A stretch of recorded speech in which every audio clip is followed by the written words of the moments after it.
Music की शानदार प्रस्तुति। म्यूजिक बाय बादल खान।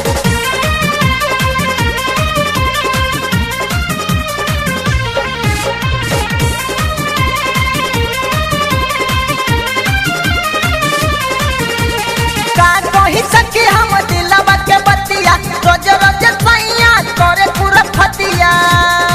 हो त कहे हाली हाली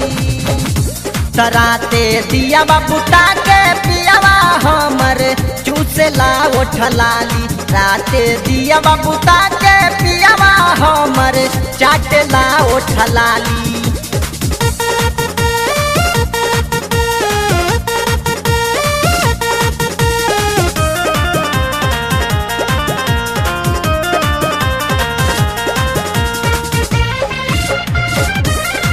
कहिए सखी हमारा मरद बड़ा बेकार बा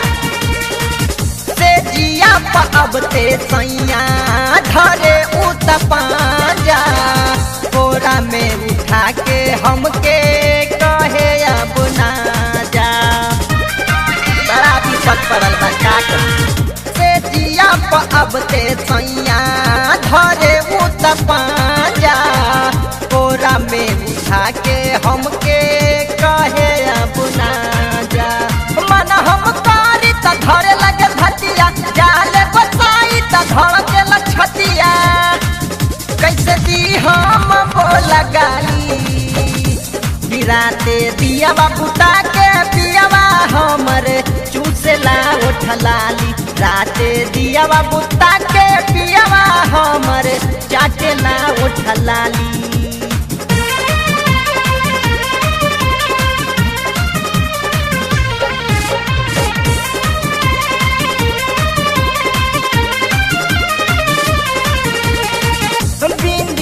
भुलाइल हमर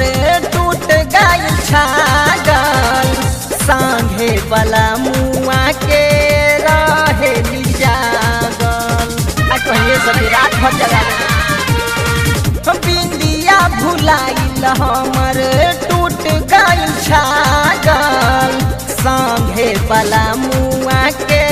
रहे जागल हमर कपार में रहे विपतिया मिलन संघतिया डिसो दे बड़ा हुए जाली गिराते दिया बुता के पियावा हमर चाटेला ओठलाली राते दिया बुता के पियावा हमर चूसेला ओठलाली। का कही सखी हम दिलवा के बतिया रोज रोज सैया करे पूरा फतिया उ त कहे हाली हाली